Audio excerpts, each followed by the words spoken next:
L'amendement qu'on va pas.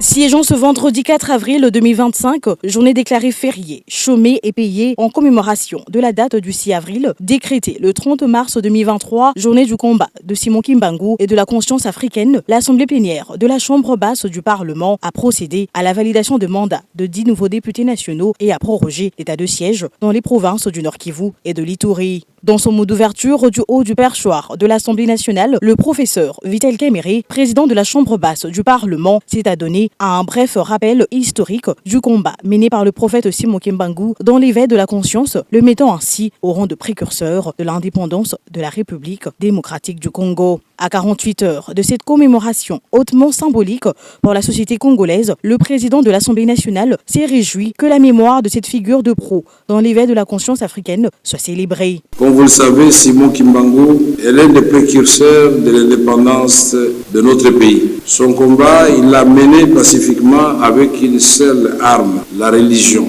Aussi s'est-il retrouvé ennemi du colonisateur belge qui, pour le faire taire, a obtenu sa condamnation à l'issue d'un procès politique. Pour éviter la propagation de ses idées et de sa pensée, il a même été contraint à aller exécuter sa peine au Katanga, loin de la province de Léopoldville, où il avait beaucoup d'adeptes. L'église qu'il a créée a cependant survécu à sa mort. Et à ce jour, l'église kimbanguiste dépasse les frontières du territoire national. Simon Kimbangu bénéficie de la reconnaissance nationale. Non seulement il a été élevé au rang de héros national, mais également le président de la République, son Excellence Félix-Antoine Tshisekedi Tshilombo, a signé en date du 30 mars 2023 l'ordonnance numéro 23/042 décrétant le 6 avril de chaque année journée du combat de Simon Kimbangu et de la conscience africaine.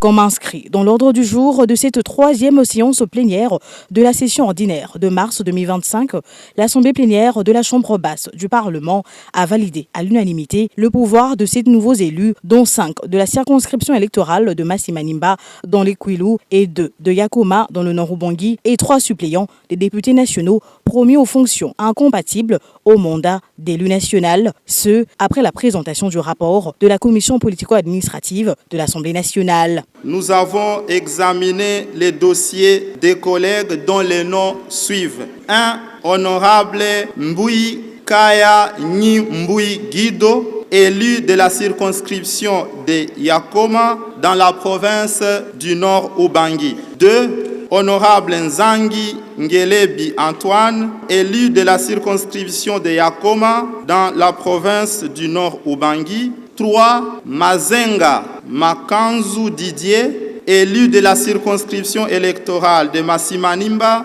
dans la province du Kwilu. 4. Kamisendo Kutuka Jean, élu de la circonscription électorale de Masimanimba dans la province du Kwilu. 5. Kinkei Mulumba Trifon, élu de la circonscription électorale de Masimanimba dans la province du Kwilu. 6. Sindani Kandambu Donald, élu de la circonscription électorale de Masimanimba dans la province du Kwilu. 7.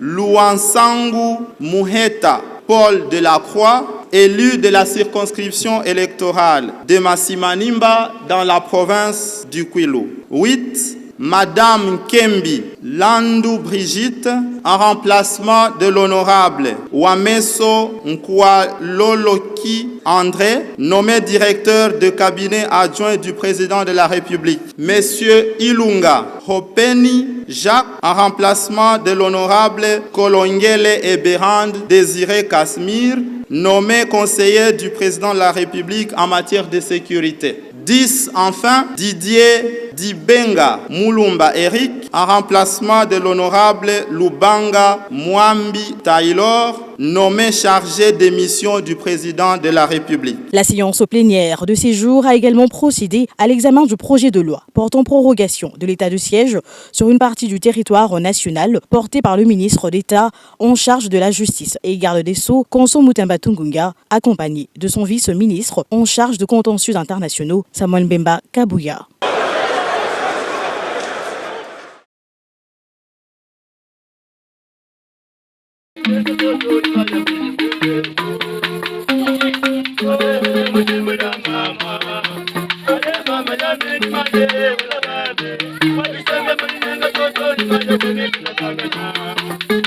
Mama,